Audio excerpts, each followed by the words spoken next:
Salve, jogador! Aqui é o Arcanis e você está no D&D Secrets. Hoje vamos continuar a saga da equipe especializada em ambiente selvagem. E hoje é dia do monge. Vamos lá. Para falar do monge, temos que entender qual raça vai ser mais adequada para o nosso monge clássico. O monge clássico em questão, quem vai melhor se adequar às regras, às mecânicas dele, será o humano. Isso porque o humano vai ter o nosso talento, né? Se você já não é novo aqui no canal, você já deve ter visto outros vídeos.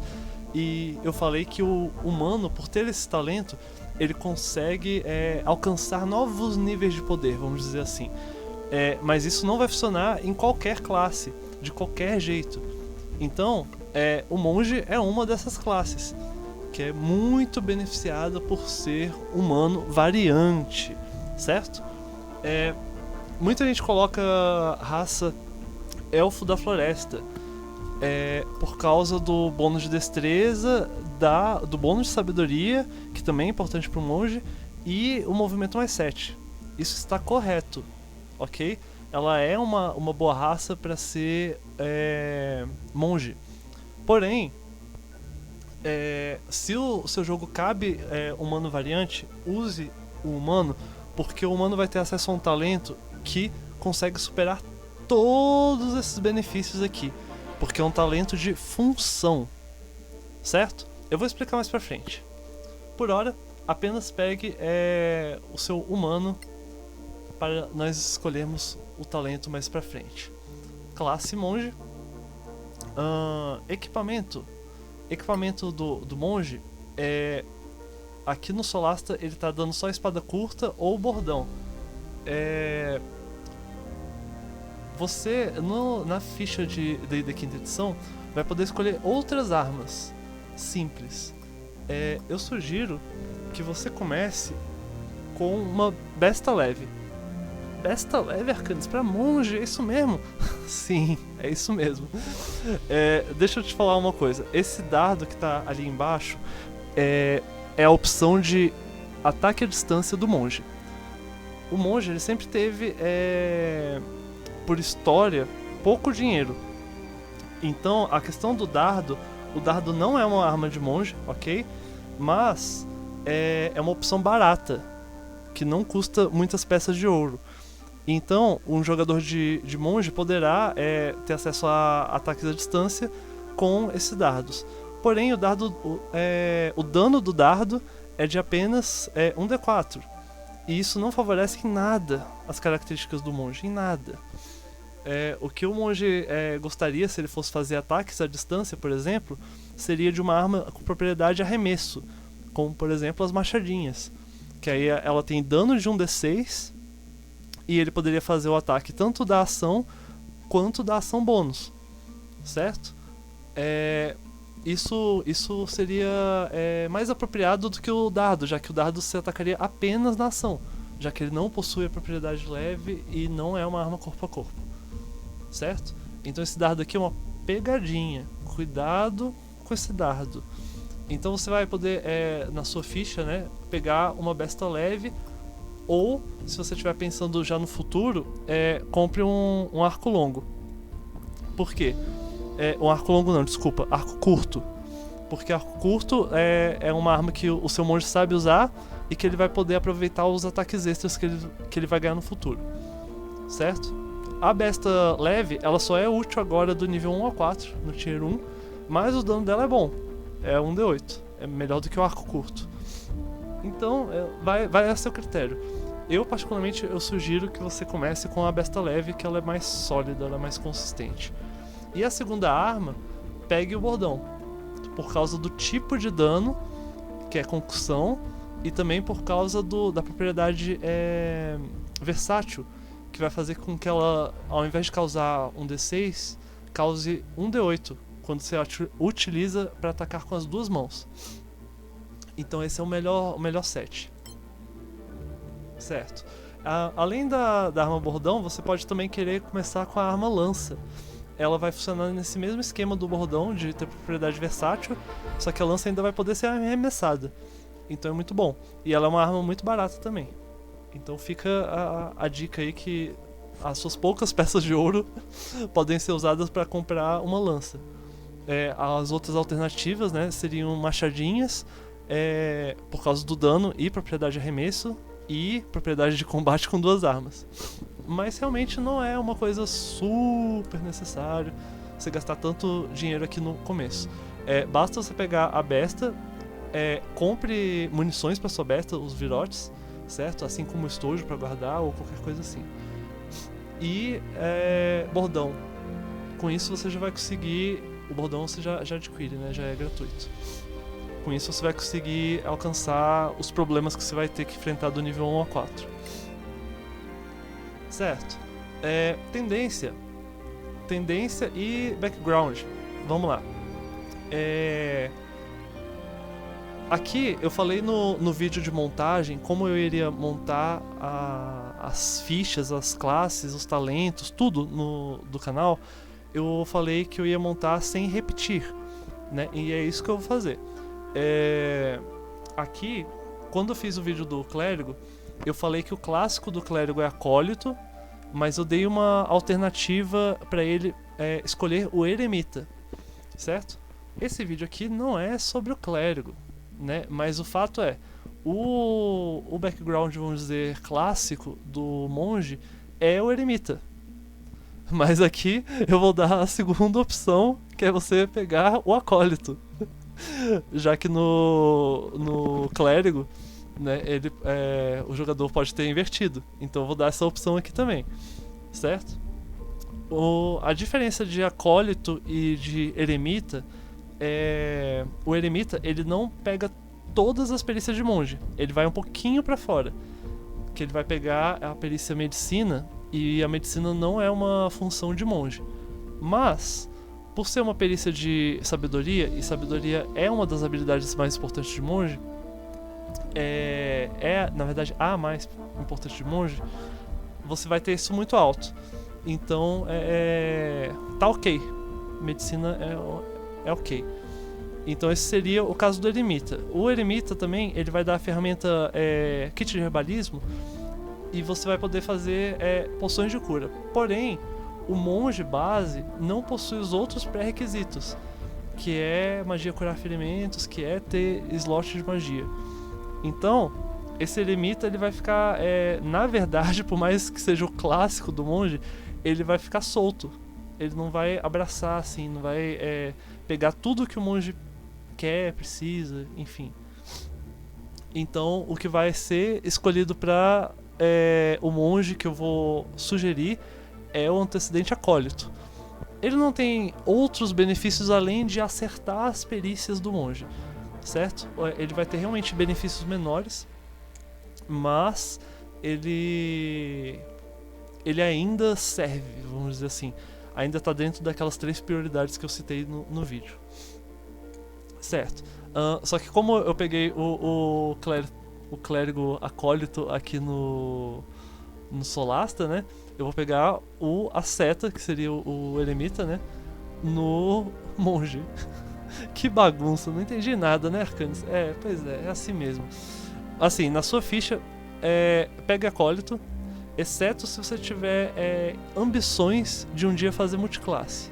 Aí, nesse caso, você pode pegar o eremita. Só isso. Basta você ter esse pensamento. Você que vai escolher isso daí. Então tá. Tendência. Eu vou pegar uma tendência clássica. Monges sempre foram voltados à lei. Lei e ordem. Certo? Então eu vou trazer essa tendência de lei, ao mesmo tempo que eu tento manter a neutralidade aqui, através do pragmatismo e cautela. Isso aqui é um mecanismo do Solasta, ok? Desse jogo que eu uso aqui, mas não existe no D&D quinta edição, certo? Não dessa forma, exatamente. A tendência, então, pro monge leal e neutro. Eu vou falar aqui os benefícios que eu escolhi do acólito, que é o antecedente que eu escolhi na verdade, né, não foi aqui no Solasta, mas foi o antecedente que eu escolhi como base e que eu estou sugerindo para você pegar. O Acólito, ele vai ter vários traços de personalidade, né, uma lista, e aí você vai escolher 2. Eu escolhi aqui para nossa monge os seguintes traços. Número 2. Eu consigo encontrar semelhanças entre os inimigos mais violentos, com empatia e sempre trabalhando pela paz. Ok, uma monge pacifista. Tá, e a outra característica, outro traço, é o número 5. Eu cito corretamente ou não textos sagrados e provérbios em quase qualquer situação. Ok, estamos conseguindo ver a cara dessa monge, né? Começando a entender o raciocínio dela. Tá, ela também tem que escolher um ideal. Aí eu peguei na lista de ideais o número 1, tradição, leal, para deixar ela ainda mais leal, mais adepta da disciplina, da ordem, de toda a tradição monástica. Vamos lá. O número 1 é tradição. As tradições ancestrais de adoração e sacrifício devem ser preservadas e perpetradas. Ok. Tá, o próximo elemento é o vínculo. Eu escolhi o número 1. Eu morreria para recuperar uma relíquia ancestral da minha fé, perdida há muito tempo. Ok. Estamos entendendo o que vincula essa monja ao mundo, né? E por último, a gente também tem que pegar um defeito. Eu escolhi o número 4. Meu pensamento é inflexível. Ou seja, é só do jeito que ela conhece, do que ela vive e tudo mais. Tá certo. Com isso a gente consegue entender para onde essa monja vai estar, para onde essa monja vai estar caminhando, né? A personalidade dela, os traços, os ideais. A tendência leal e neutro que eu falei lá no começo é porque é uma tendência lá do D&D terceira edição. O clássico, né, vem das edições passadas, e no terceira edição o monge tinha poderes especiais, vamos dizer assim, que batiam pelo traço leal em níveis épicos, em outros suplementos, né, do terceira edição. Tinha lá o golpe da ordem, que aí você causava mais 2d6 de dano contra criaturas caóticas. Então assim, o monge veio daí, ok? Repare que nesse grupo de ambiente selvagem, o outro membro que já foi feito é o bárbaro, e ele também não possui a tendência boa. Essa monja também não é boa, ela é leal e neutra. Então repare que esse grupo de ambiente selvagem eles já estão mais diferentes, né? Em questão de jeito que vai resolver os problemas. Certo? Então tá. Essa foi a aba de personalidade, tendência e tal. Agora vamos para os pontos. Eu sempre uso a gama padrão para que você possa usar esse método que eu estou explicando em qualquer tipo de jogo que você jogar, oficial ou não. Certo? Então, a gente vai ter que entender algumas coisas. O Solasta fala que os mais importantes são destreza, sabedoria e constituição. É quase isso. O Solasta tá bem no caminho certo. Vamos lá. Primário, sabedoria. Secundário, destreza. E é isso que a gente vai comentar aqui. Eu já tinha dado o spoiler do primário, né? Ser sabedoria. E muita gente pode ter achado um choque lá atrás de já ter parado de assistir o vídeo. Pois é, deixa eu falar o choque de realidade aqui. É porque é o seguinte, todo mundo pensa na destreza, que é um valor importantíssimo sim, por isso ele é o segundo maior valor, mas a destreza não é o mais importante do monge.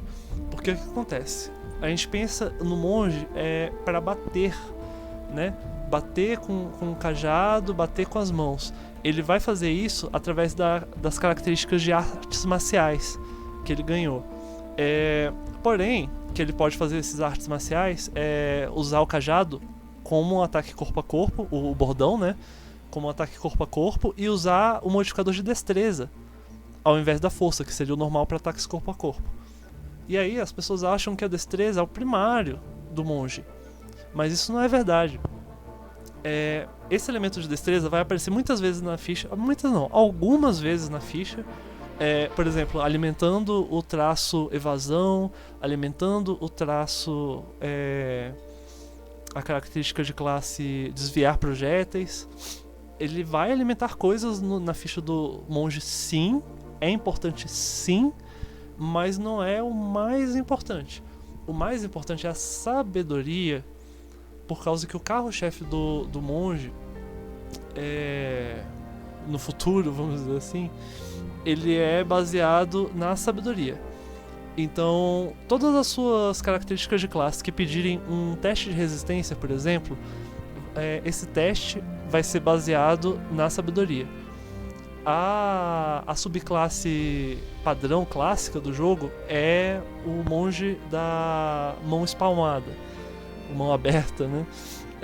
E ele tem várias características que vão bater, obrigando o inimigo a fazer teste de resistência, e essa dificuldade vai ser baseada na sua sabedoria.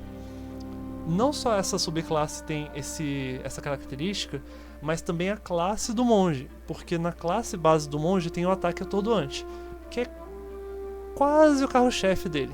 É meio, vamos dizer que é o carro-chefe. É porque lá na frente eu vou explicar os funcionamentos do ataque atordoante de maneira mais aprofundada, né? Quando eu estiver fazendo o vídeo do monge nível 5, eu vou explicar bem direitinho o que é o ataque atordoante. Mas vamos lá. Isso significa que o ataque atordoante, sendo um carro-chefe do monge, é o que ele precisa. Quando, por exemplo, a gente fala de clérigo, vamos colocar um outro exemplo, clérigo. Todo mundo, ninguém resta dúvida de que o clérigo, a primária dele é sabedoria, porque as magias do clérigo vão ser todas de sabedoria. Pois é, o monge também. Olha só, o monge também vai ter as magias dele, vamos dizer assim, né, as características de classe dele principais pela sabedoria. Aí lá no clérigo, a segunda habilidade dele mais forte é a constituição, porque a constituição é muito relevante, não sei o que. E aqui é a destreza. Repare que o monge, na verdade, a construção clássica dele foi muito baseada no clérigo. Inclusive dado de vida também. O dado de vida dele é o mesmo do clérigo. Porém, por ele não ter a secundária constituição, mas sim destreza, ele acaba ficando diferente, bem diferente, né? Porque no final das contas, o que vai mudar mais ainda não é nem as habilidades, mas sim a função. Porque a função do clérigo é suporte e a função do monge não é suporte, ok? Ele é um tipo de DPS. Eu ainda não encontrei um nome fixo, vamos dizer assim, um nome que eu possa passar com 100% de certeza. Eu ainda não sei se eu chamo de especialista, ou de atirador, ou de qualquer coisa assim, mas essa função que esses personagens exercem, ela é bem fixa, ok? São personagens de destreza e que eles vão atuar nos inimigos que estão mais longe. Cada personagem dessa função, que eu vou chamar de, por enquanto, atirador, ele tem prioridade eliminar inimigos que estão longe, ou controlar inimigos que estão longe, né? Então a gente está falando de arqueiros, a gente está falando de inimigos magos. Então esses personagens aqui, atiradores, eles têm essa prioridade máxima, certo? O monge é um atirador. Por mais que ele não seja um especialista de arcos, ok? Ele atira através do correr, ok? Então ele corre o campo de batalha inteiro, né, na ação bônus, que eu vou explicar mais pro futuro pra vocês, e aí alcança o inimigo pra atacar ele com ataque atordoante. Mas isso vai ficar mais pra frente, não vou aprofundar muito aqui não. Basta você saber que pra você atingir um ataque atordoante ou suas principais características, você realmente precisa disso aqui. Porque você vai bater de novo, e se você não tiver a sabedoria alta, você não consegue conectar esses seus golpes atordoantes ou características de classe, como a rajada de golpes que empurra ou derruba. Então é isso aqui. Não tô convencido ainda, Arcanis. Tudo bem. Além disso, deixa eu explicar mais um detalhe. O meta do jogo, o que tá na moda no jogo, ele diz uma coisa. Você vai poder acertar e causar danos corpo a corpo através da força. Porque a força, ela tem itens mágicos que vão levar ela até 29. Valores absurdos. Então, ao invés de você usar a destreza para bater com o seu cajado, você simplesmente usa força, que é o que todo mundo usa. O que o meta diz pra gente é só que você tem que investir em destreza por pontos base da sua ficha, mas como secundário. E a força fica mais pra baixo na prioridade, ela não é tão importante assim. Mas aí na hora do item mágico, a força vai ser elevada, certo? Enquanto a destreza não vai. Então você ter investido em pontos aqui em destreza e sabedoria é crucial. Crucial. Certo? Outra coisa. Pra você acertar, o que acontece? Você vai ganhar equipamentos mágicos. Então, por exemplo, você ganha um bordão mais 1. O bordão mais 1, ele dá mais 1 de acerto e mais 1 de dano. Que seria o equivalente a você ter um modificador mais 3 aqui. No que diz respeito aos ataques com arma. Ok? Então, na verdade, a própria arma, a própria construção do jogo já compensa essa destreza que não tá mais 3, né? Que todo mundo queria ter mais 3 aqui, né? Eu vou até colocar aqui, ó, sabedoria e destreza. Sabedoria ficou a característica aqui do humano, né? Que ele pode ganhar em qualquer habilidade. Primário, secundário. Todo mundo queria estar assim, né? Era com mais 3 aqui, boladaço. Não é isso que a mecânica diz. A mecânica diz isso aqui. Certo? Até porque o que tá fazendo se você ainda está duvidando do que eu estou falando, eu imagino que eu sei a resposta. É porque você imagina que o dano do monge vai ser causado por armas. Ou pela mão, né? E não é. Na verdade, isso é um grande segredo de Vecna. Uma grande pegadinha do jogo Dungeons & Dragons. O monge, ele tem um dano altíssimo. É muito alto mesmo. Passa até dano de paladino, de ladino, de guerreiro. É muito alto. Muito alto mesmo. Só que ele é um dano... como é que eu vou dizer? De combo e com mecânicas que não são essa de ataque. Ele vai ter que usar a estrutura dele do monge, que só o monge consegue fazer, que eu vou explicar mais pra frente, pra usar esse outro recurso que vai causar dano. E esse recurso não tem a ver com armas, ok? Não tem a ver com ataque desarmado. Então o dano do monge não vai vir através de uma destreza 16, de uma destreza 20. Não vai. Mas os efeitos negativos que o monge causa com a sabedoria vão fazer parte desse dano primário dele. Ok? Então, a sabedoria é imprescindível. Ela é crucial. Ela é o primário. Não coloque sabedoria baixa no seu monge de forma alguma. Os pontos que você vai ganhar ao longo do nível vai ser para essa habilidade.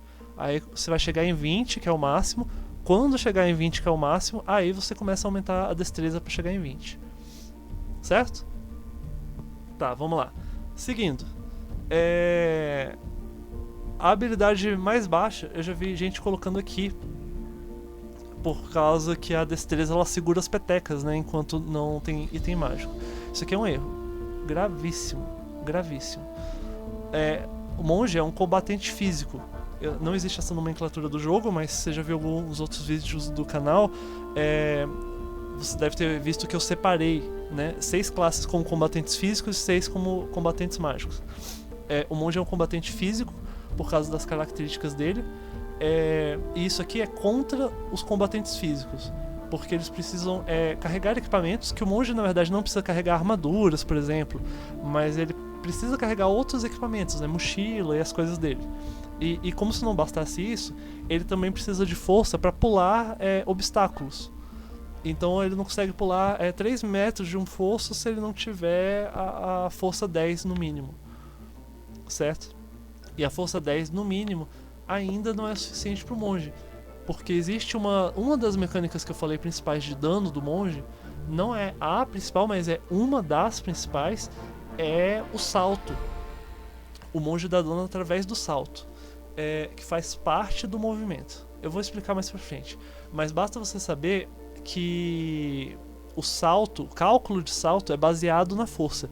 E aqui é uma coisa muito importante, é um pulo do gato.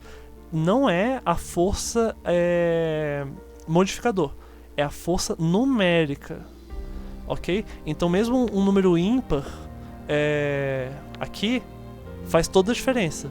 É muito melhor o 13 do que o 12, certo?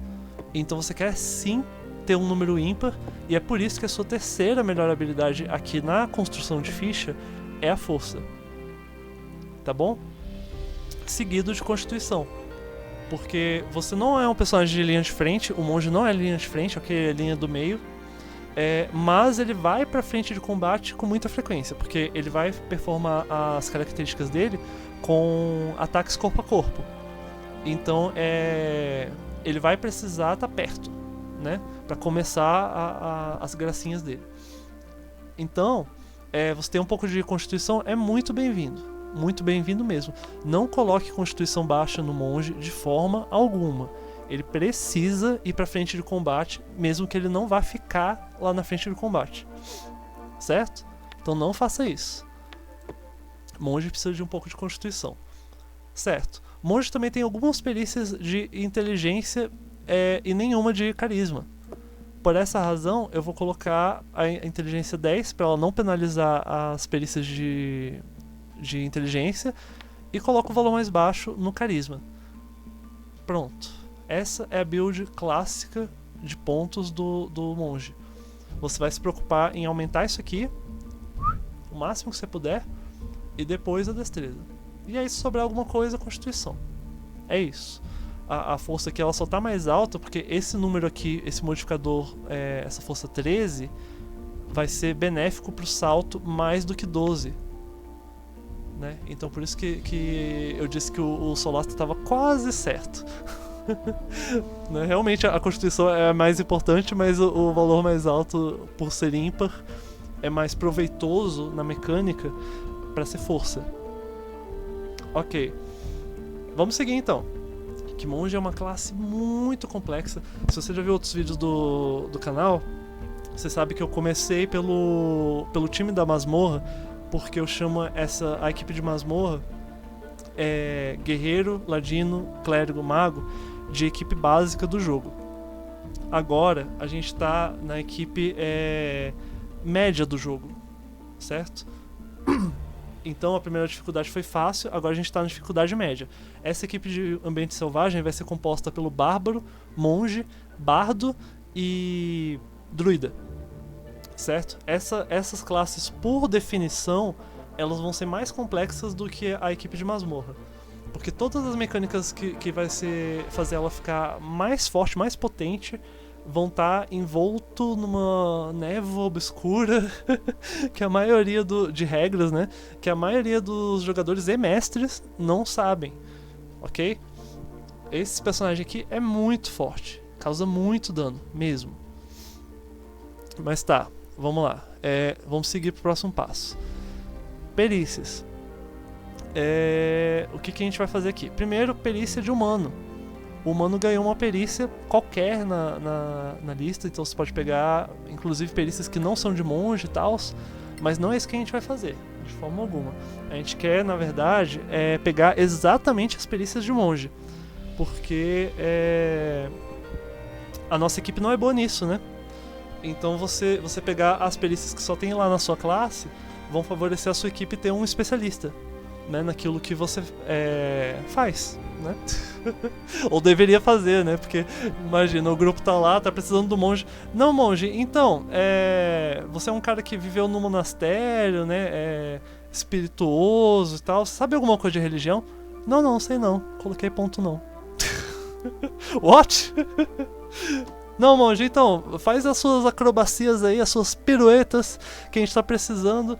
Que você ande ali na corda bamba pra chegar no outro lado ali do navio. Não, tenho não. Peguei acrobacia não. Como é que é, monge? Então, não faça coisas estranhas. O seu grupo precisa que você faça as coisas de um monge, ok? Isso no que diz respeito ao básico do jogo. Então, ó, vamos pegar a furtividade aqui, que é bem básico, bem tranquilo. E aí a gente vai para as perícias da classe. Lembrando que o histórico vai fornecer 2 perícias. Como eu peguei o acólito ele sabe automaticamente religião e intuição. Então eu não vou precisar pegar essas 2. Restou então preparo físico, acrobacia e história. Preparo físico como é que eu vou explicar? Não é estupidamente necessário no que diz respeito ao escalar e nadar, porque o monge vai ter habilidades relevantes nisso no futuro. O único problema é que no futuro, às vezes demora para chegar.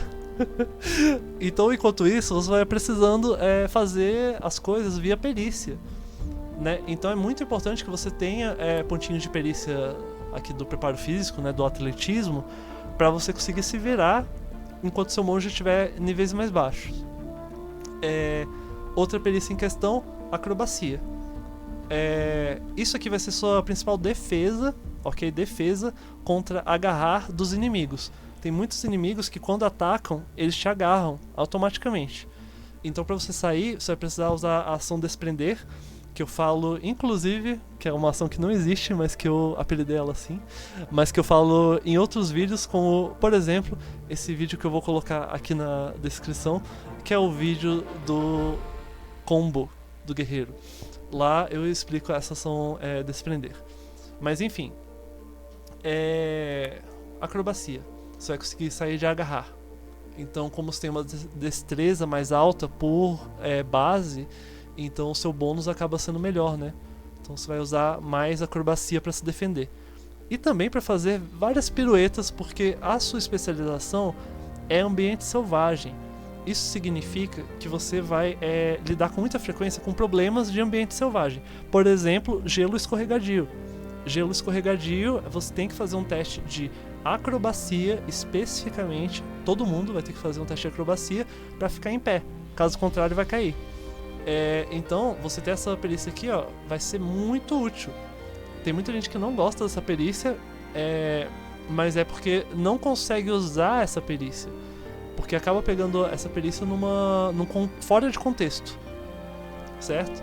Agora, quando a gente coloca no contexto, no personagem certo, que faz a especialidade certa, vamos dizer assim, que é o grupo de ambiente selvagem, aí isso aqui ganha uma vida, meu caro, que você não tem noção. Ou talvez tenha, porque você já deve ter visto muita gente passando em testes de escorregar no gelo por causa disso aqui, certo? Mas tá. E por último, o histórico, né? Que o acólito deu religião e intuição pra gente. Certo. Eu não vou aprofundar muito no que as perícias fazem, eu vou só pular. Se você quiser ver, eu tô montando vários vídeos aqui e eu vou chegar na playlist, né, de perícias. Quando tiver lá as perícias, você vai poder olhar uma por uma do que cada perícia faz mais a fundo, tá bom? Tá. O Solasta, ele me dá acesso a uma ferramenta, que de fato o monge tem acesso a uma ferramenta. Aqui é muita gente, ele vai... Como é que eu vou explicar? Tem gente que ignora o fato da ferramenta existir. Tipo assim, não, meu monge, o que eu quero com uma ferramenta ou com um instrumento musical? Não vou fazer nada com isso. Então, muitas vezes é verdade. Só que você às vezes não tá na equipe sozinho. E quando a gente pensa algo pro monge, é complicado, porque, por exemplo, a gente vai pegar ferramenta de ferreiro, faz armadura. Tá, monge não usa armadura. Mas a ferramenta de ferreiro também faz arma. Mas o monge não precisa de arma pra fazer as gracinhas dele. Ele faz o ataque atordoante sem arma, se ele quiser. Então, essa classe aqui é muito econômica, financeiramente falando. Então, ferramentas acabam ficando em desuso pro monge. Mas isso não é correto, porque não se trata do jogo do monge apenas, mas sim o jogo do grupo, o que é útil para o grupo de ambiente selvagem. E o monge, ele pode auxiliar a equipe dele através de ferramentas que ele escolha com sabedoria. Né? Com sabedoria da habilidade primária, mas com sabedoria do bom senso também. Então, eu vou sugerir aqui uma ferramenta bem atípica, normalmente para jogadores de monge, mas que ele pode ter uma vida bem interessante, que é a ferramenta de ferreiro que tem aqui no Solasta. O Solasta não tem, eu vou ter que escolher qualquer uma aqui, certo? Eu vou escolher aqui a lira para representar o instrumento musical, mas não é. É exatamente a ferramenta de ferreiro, só que no sentido de ferramenta de artesão coureiro, de fazer couro, armaduras de couro. Por que couro é tão importante para essa equipe Arcanis? Porque na equipe do druida, o principal, o personagem que mais vai fazer esse druida causar dano, o personagem que mais vai fazer esse monge causar dano é o druida. Então o druida vai ser seu parceiro, assim, fiel. É graças a ele que você vai fazer tudo. Ele que vai deixar suas habilidades infinitas e maravilhosas e super fortes. Então você não quer briga com ele. Você não só não quer briga, como você ainda quer mimá-lo. Então se você souber ter a ferramenta de artesão de coureiro, você pode, por exemplo, fazer armaduras para o druida. Armaduras de couro, né, de peles, enfim. E não só isso, você também vai poder fazer outros equipamentos, né, vamos dizer assim, com couro, com peles, né? Isso pode ser muito útil numa aventura, especialmente nos primeiros níveis de ambiente selvagem, que nos primeiros níveis você não vai ter, normalmente, né, via de regra, itens mágicos. Então você vai ter que se proteger do frio através de cobertores. Né? E essas coisas, às vezes, elas rasgam. Às vezes o jogador não consegue ter um cobertor ali. Então você poder fazer, sei lá, uma armadura de peles, uma coisa assim, já vai te ter a possibilidade de ajudar você e a sua equipe. Ok? Mas o seu foco principal é simplesmente saber fazer armaduras de pele, armaduras de couro, para o seu druida poder encantar essas armaduras e ele se beneficiar dessa armadura mágica, certo? Isso vai favorecer, porque como você está gastando o seu tempo para fazer a armadura, ele gasta o tempo dele para encantar. E aí depois vocês podem trocar. Quando você precisar de alguma coisa, como por exemplo uma poção mágica de curar ferimentos, o seu druida vai lá e faz a poção de curar ferimentos para você. É uma troca, entendeu? Então esse é o raciocínio de equipe. Então quando você vê uma coisa que parece meio estranha, tente olhar com mais carinho, tente olhar para os outros da equipe. Será que você não vai conseguir ajudar os outros da equipe e tal? Que às vezes você tem uma ferramenta, uma coisa bem legal para ajudar a sua equipe e você simplesmente joga fora. Escolhe um instrumento musical qualquer ou uma ferramenta qualquer. E isso não é legal. A gente consegue fazer um jogo muito mais rico quando a gente realmente otimiza o personagem para o grupo, não somente pra gente. Tá bom? Tá. Agora, a hora do desespero. Humanos já sabem essa hora cruel, que você vai lá no livro e vê aquela quantidade imensa de talentos. Então, você está no vídeo justamente para não precisar ler um por um daqueles talentos absurdos. Deixa eu explicar. Lá no começo eu falei do Elfo da Floresta e os benefícios dele são imensos. Imensos, imensos. Então é dificílimo você não pegar ele. Aliás, ele é a melhor raça quando não tem humano variante, ok? Mas quando tem humano variante, a gente tem acesso a um talento específico muito, muito, muito mais forte do que todas aquelas características do Elfo da Floresta, que é o talento móvel. Móvel é mobile, né? Em inglês, que é o talento móvel mesmo, né? Mobilidade. Isso, mobilidade. O que o talento mobilidade faz de tão incrível para justificar eu pegar um humano que não tem visão no escuro, não tem um ponto de movimento extra, não tem mais 2 em destreza, mais 1 em sabedoria, não tem aquela coisa toda. Pois é, vamos lá. Primeiro, ele vai trazer um talento, que é uma coisa que os personagens só adquirem no nível 4. Então ele vai puxar essa força pro nível 1.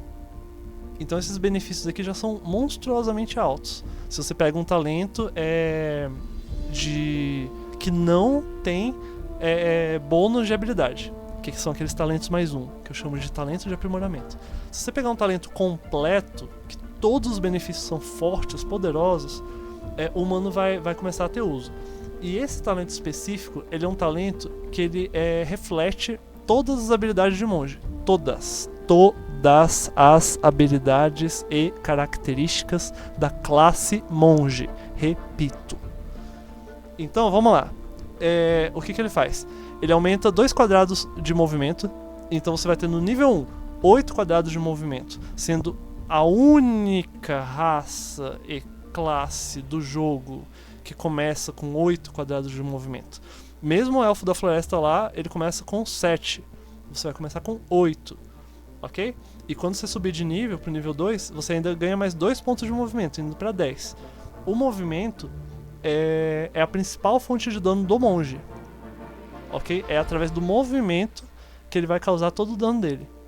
Então quanto mais movimento você tiver, mais dano você vai ter.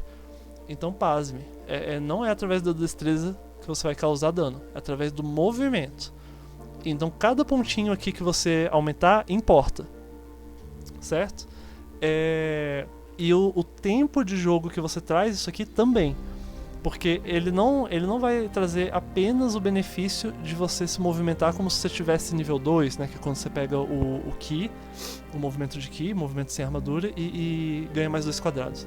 Não, o talento também vai te dar o seguinte benefício: quando você atacar uma criatura, você não vai provocar ataque de oportunidade nessa criatura até o final do turno.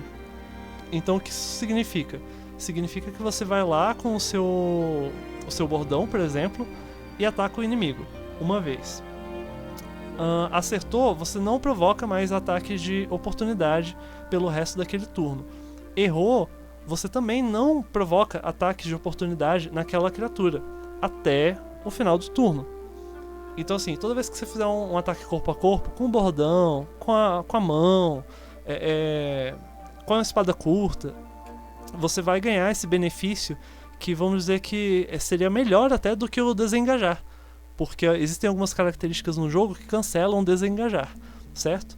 O talento mobilidade, ele passa, né? Ele vai por cima dessas características que afetam desengajar, porque o benefício dela é quando você ataca o inimigo corpo a corpo, você não vai provocar ataque de oportunidade até o final do seu turno, acertando ou não, certo? Isso é muito poderoso mesmo, porque a ideia do monge, a tática principal, vamos dizer assim, dele, é bater e correr.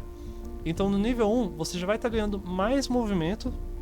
Esse movimento você vai poder ir no inimigo, ataca ele com o bordão, por exemplo. Você vai dar 1d8 de dano porque essa arma tem versatilidade. Isso foi a sua ação. Na ação bônus, graças ao artes marciais, você ganha o ataque com a sua mão. Então você vai dar um ataque desarmado nele, dando um segundo ataque. Repare que você pode ou fazer na mesma criatura ou em criaturas distintas. Se por exemplo tiver 2 goblins, você dá a bordoada no primeiro e o soco no segundo. E mesmo que eles fiquem vivos, você pode simplesmente sair de perto deles. Saindo de perto, né, fazendo essa matemática do ir pra frente, bateu e recua, correu, né? Você consegue ganhar posicionamento no tabuleiro, que vai permitir que os personagens de linha de frente, no caso o bárbaro, né, fique numa posição que, se os goblins quiserem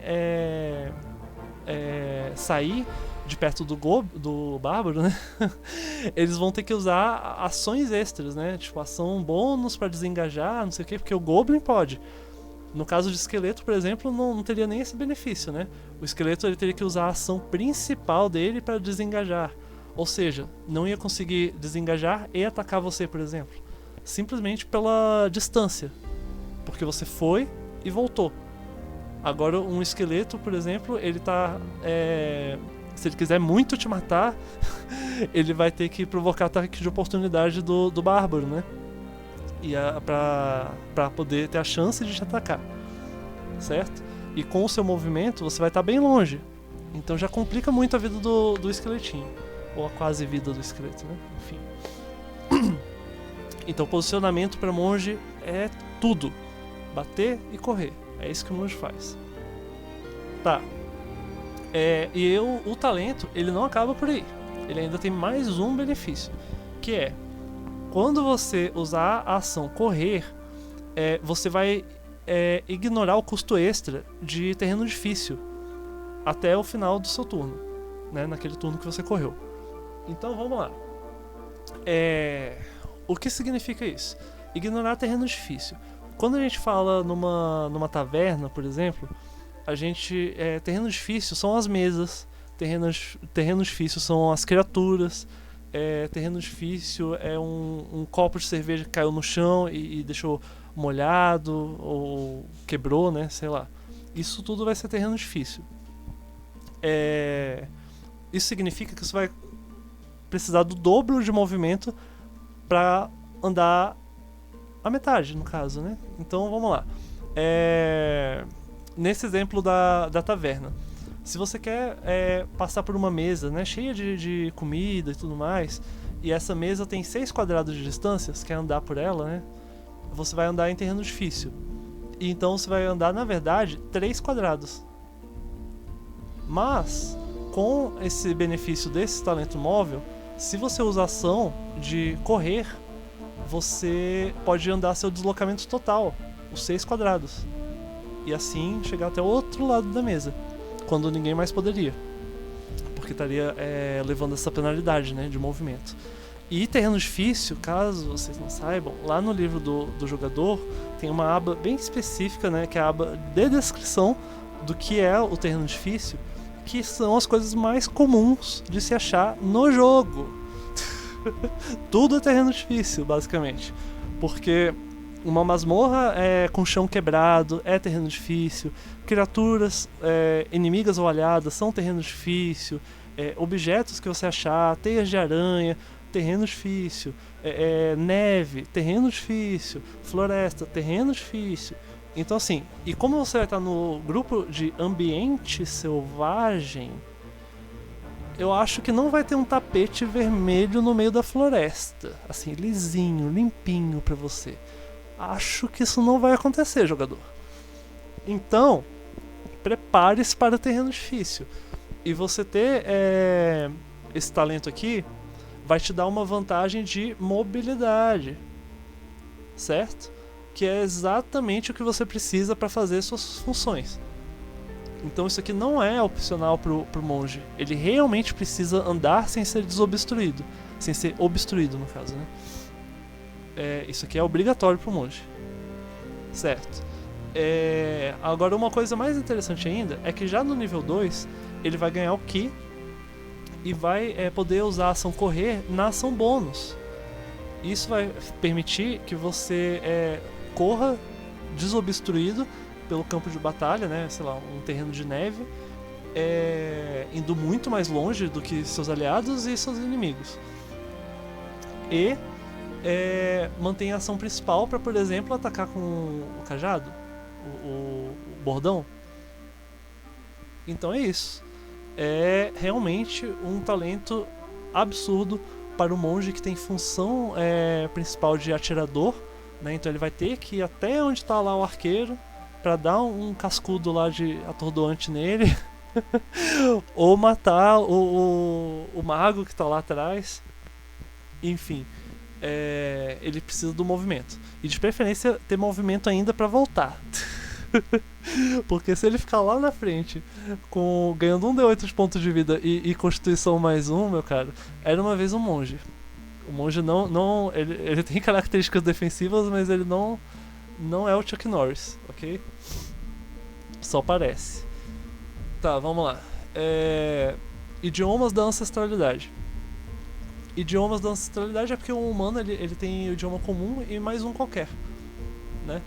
Monge, especificamente, quando ele fica muito forte, lá no Tier 3, ele aprende o idioma do Sol e da Lua e pode falar todos os idiomas, essencialmente.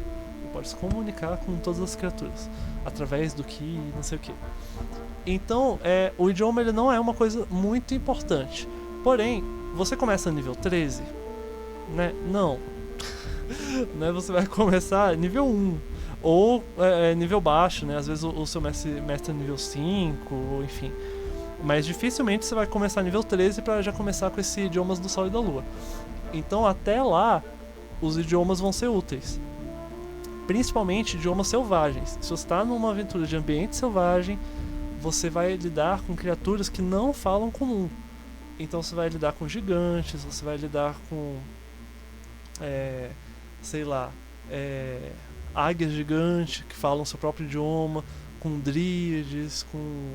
sabe? Qualquer criatura que estiver passando no bioma que você tiver vai poder falar com você ou seu grupo, e você vai poder ajudar no quesito tradução, porque você não tem carisma, né, pra ter habilidades, pra ter perícias, né, sociais, mas como você pegou o antecedente acólito, você ganha mais 2 idiomas, né? E você ainda tem o idioma extra do humano, então você vai estar pegando 3. Então pega os idiomas que... aqui eu só pude pegar 2, né? Mas pega os idiomas que a sua equipe não tiver. Vai pegando um monte de idioma e sempre tentando focar em gigante, dracônico. Uns idiomas que vai aparecer, né? Troll, por exemplo, fala gigante, né? Dracônico, kobolds, né? Por exemplo, povo lagarto às vezes também. Claro que o dragão também, né? Mas no caso de você achar um dragão, meu cara, pode ser que o papo dê certo, pode ser que não dê, né? Então vamos tentar focar nas criaturinhas menores, que é mais prudente e possível no seu joguinho nível 1. Tá. Com isso a gente encerra as proficiências do monge. Ele tem proficiência em todas as armas simples, tá? Não é lá grandes coisas, mas também não é ruim. Até porque ele tem essas armas aqui com propriedade versátil, como o bordão e a lança, que vão causar um D8. Então essas vão ser as principais armas do monge até o nível 11. Lá no nível 11 ele ganha artes marciais, e aí você pode usar qualquer arma simples que não tenha propriedade pesada para ser arma de monge. Então uma adaga, por exemplo, vai estar causando o mesmo dano do que esse bordão aqui. Então lá na frente vai ser útil, mas no mais não tem uma lista grande de magia, de armas, né? Magia, ó. De armas no monge, então você não precisa se preocupar, porque as opções dele são poucas e suficientes, né? Lembra que eu falei também pra você comprar a besta, né? A besta ela cai aqui, nas armas simples. A besta leve e o arco curto. O arco longo não chega aqui, tá?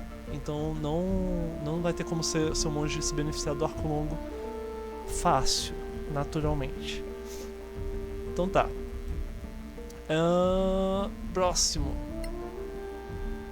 Próximo é essa aba aqui que eu gosto bastante. Deixa eu colocar aqui. Eu sempre, caso vocês não saibam, como eu sempre faço personagens clássicos, né?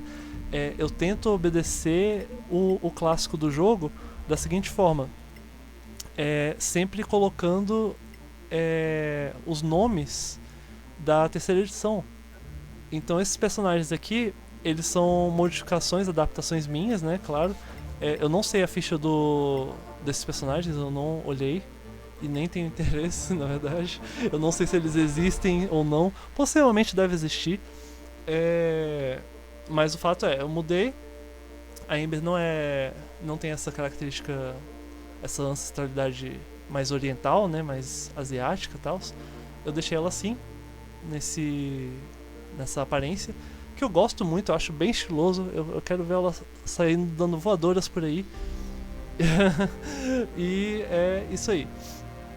Mas então, fazer a aparência do seu personagem é muito importante para você conseguir se identificar com ele, certo? Isso aqui vai ajudar no roleplay.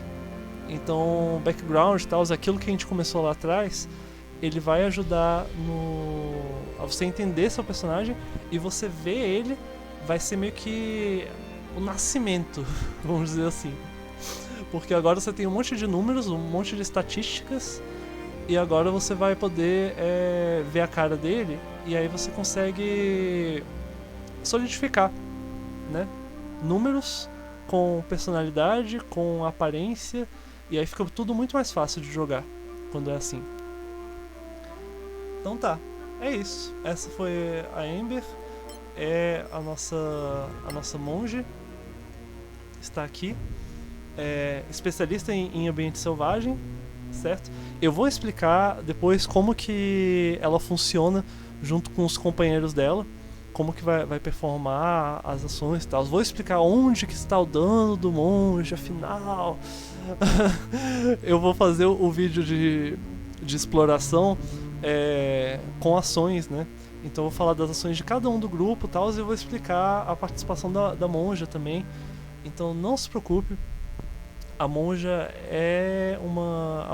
é uma classe difícil de jogar, não é uma classe fácil, mas quando você for lá no vídeo de ações, você vai começar a entender que tem um mecanismo muito gostoso. É muito gostoso mesmo, porque a gente acha que o D&D ele forçou a gente a fazer ataques, e aí a gente quer que o monge cause dano igual o paladino, mas a verdade é que o monge nunca vai causar o dano igual o paladino. Ele não pode esperar, o jogador não pode esperar, vou fazer uma multiclasse qualquer no meu monge e vou causar dano atacando. Isso não vai acontecer, porque você precisa da estrutura do monge, você precisa dos níveis do monge, da composição dos aliados, precisa de uma série de estruturas, vamos dizer assim. Você precisa de nível, que assim, o monge ele até causa dano sozinho, mas ele causa dano sozinho quando ele está em nível alto. Isso vai acontecer com outras classes também, inclusive o paladino, né? Se o paladino quiser causar dano alto, tal, sozinho, ele vai contar lá com as destruições divinas dele, mas ele não vai causar um dano tão alto quanto se tivesse um aliado que usasse, por exemplo, imobilizar monstro no inimigo, que aí os Divine Smites, né, iam causar dano dobrado, né? Então repare que D&D é um jogo de equipe, certo? Você pode fazer sozinho as coisas para causar seu dano, sim, mas é muito mais interessante você trabalhar com seus amigos, que aí você consegue escalar o seu dano com as características da sua classe, certo? E eu digo que o dano dessa classe está intimamente vinculada com, alerta de spoilers, manobra agarrar. É isso. Espero que tenham gostado e até o próximo vídeo.